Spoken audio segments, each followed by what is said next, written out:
लग्नाचे दागिने म्हणजे श्रीमंत पेशवाई दागिने, नाशिकचे सुप्रसिद्ध सराफ मयूर अलंकार सराफ। ताज्या बातम्यांसाठी नाशिक न्यूजच्या YouTube चॅनलला सबस्क्राइब करा आणि बेल आयकॉनला प्रेस करा।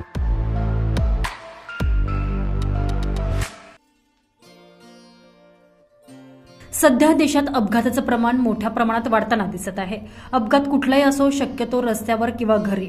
यात अपघाताच्या तीव्रतेनुसार रुग्णाला इजा होते किंवा फ्रॅक्चर म्हणजेच अस्थिभंग होतात। अशा घटना सर्वच वयोगटात घडू शकतात। फ्रॅक्चर झाल्यानंतर बऱ्याचदा रुग्ण गोंधळून जातो। तज्ञ डॉक्टरांकडून उपचार घेण्यापेक्षा तो इतर ठिकाणी उपचारासाठी जातो। त्यामुळे भोंदूबाबा करवी होणाऱ्या चुकीच्या उपचारामुळे रुग्णांना मानसिक आणि शारीरिक त्रास सहन करावा लागतो। यात मनगटाचे, हाताचे फ्रॅक्चरचे प्रमाण जास्त असते। या फ्रॅक्चरबद्दल रुग्णांमध्ये बरेचसे गैरसमज आहेत। तर आज आपण आरोग्य वार्तामध्ये मनगटाचे फ्रॅक्चर म्हणजे काय, त्यावर कशा प्रकारे उपचार केले जातात याविषयी अधिक माहिती जाणून घेऊयात प्रसिद्ध अस्थिरोग तज्ञ डॉक्टर राहुल ठाकरे यांच्याकडून। नमस्कार, मी राहुल ठाकरे, अस्थिरोग तज्ञ। आज आपण फ्रॅक्चर या विषयावर बोलणार आहोत। फ्रॅक्चर म्हणजे डिस्कंटिन्युटी इन द बोन, म्हणजे हाडामध्ये येणारी जो भंग आहे त्याला आपण अस्थिभंग असं म्हणतो।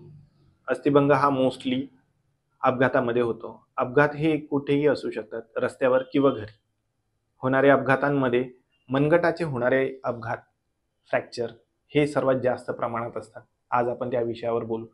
मनगटामध्ये मोठी नळी, छोटी नळी आणि हे मनगटाची छोटे हाडं हे मिळून हा जो मनगटाचा सांधा तयार होतो, याचे सर्वात जास्त प्रमाणात फ्रॅक्चर्स होतात।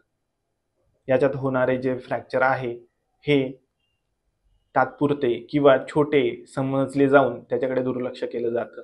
आलेली सूज आणि दुखणं याच्यासाठी पेन किलर घेतली जाते, पट्टा गुंडाळला जातो आणि त्याच्या मागे वेळ घालवला जातो। परंतु अशा प्रकारे वेळ घालवल्यामुळे हाड चुकीचे जुळणे, तिरपे जुळणे किंवा हाड न जुळणे असे हे दुष्परिणाम त्याचे होऊ शकतात आणि आयुष्यभरासाठी मनगट हे खराब होऊ शकते। म्हणून असे कोणत्याही प्रकारचे मनगटाच्या आसपास किंवा नळीला आलेले जे पण सूज आहे, दुखणे आहे, अशा वेळी आपण लवकरात लवकर तज्ञ डॉक्टरांना भेटून त्यांचा सल्ला घेतला पाहिजे, एक्सरे केलं पाहिजे, ज्याच्यामध्ये फ्रॅक्चर हे कोणत्या प्रकारचे आहे, केवढे तीव्रतेचे ते आपल्याला लक्षात येतं आणि त्यानुसार त्याची ट्रीटमेंट ठरते। कमी प्रमाणात हल्लेले किंवा छोटे असणारे जे फ्रॅक्चर आहे त्याच्यासाठी कन्झर्वेटिव्ह मॅनेजमेंट म्हणजे फक्त प्लास्टर किंवा बेल्ट दिले जातात। जास्त प्रमाणात हल्लेले जे हाड किंवा फ्रॅक्चर आहे तेव्हा मात्र याला शस्त्रक्रिया लागते। शस्त्रक्रिया ही त्याच्यातही काही प्रकार आहेत की ज्याच्यामध्ये प्लेट टाकणं, रॉड टाकणं किंवा साधी तार टाकणं असे 2 ते 3 प्रकारे आपण हे ऑपरेशन करू शकतो। योग्य प्रकारे, योग्य वेळेत झालेले ऑपरेशन आणि योग्य ठिकाणी झालेले ऑपरेशन याच्यामध्ये रिझल्ट हे परिणाम जे आहे ते 100% मिळतात आणि मनगटाचा सांधा हा पूर्णपणे पूर्ववत होऊ शकतो। दैनंदिन कामामध्ये आपल्याला योग्य प्रकारे मनगट वापरता येते आणि कोणत्याही प्रकारे त्याच्यामध्ये अपंगत्व आपल्याला येत नाही।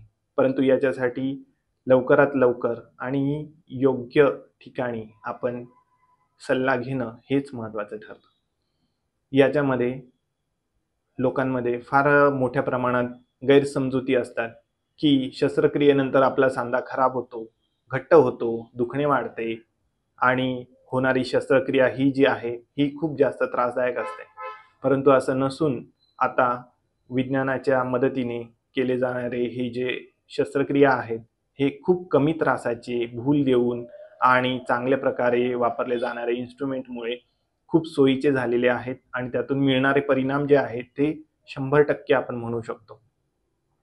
यामुळे आपल्याला मनगट आणि त्याच्या जवळचा सांधा हे पूर्णपणे पूर्ववत होऊन आपल्याला दैनंदिन कामामध्ये कोणताही अडथळा न येता योग्य प्रकारे सर्व कामं करता येतात।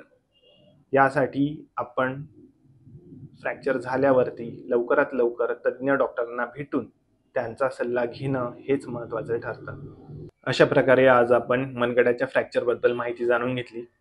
पुढील भागात पुन्हा भेटू एका नवीन विषयासोबत। तोपर्यंत नमस्कार। मी पद्माकर आहिरे। माझ्या उजव्या हाताच्या मनगटाचं ऑपरेशन झालं होतं, जे ठाकरे सरांनी यशस्वीरित्या त्याला पूर्ण करून आणि माझ्या हाताला एक पुनरुज्जीवन दिलं, त्याबद्दल मी त्यांचा अतिशय आभारी आहे। आणि आता जे माझं मनगट एकदम तंदुरुस्त झालेलं आहे आणि एक उत्कृष्टपणे मी कार्य करू शकतो. सगळ्या प्रकारच्या हालचाली पुढे मागे उजवीकडे डावीकडे वजन उचलणे हे सर्व मी एकदम यशस्वीरित्या करू शकतो. त्याबद्दल मी त्यांचे पुनश्च आभार व्यक्त करतो आणि त्यांच्या हाताने अशीच रुग्णांची सेवा घडावी अशी मी ईश्वरचरणी प्रार्थना करून त्यांना शतशः धन्यवाद देतो. रवी कोट्टेवार, नाशिक न्यूज, नाशिक.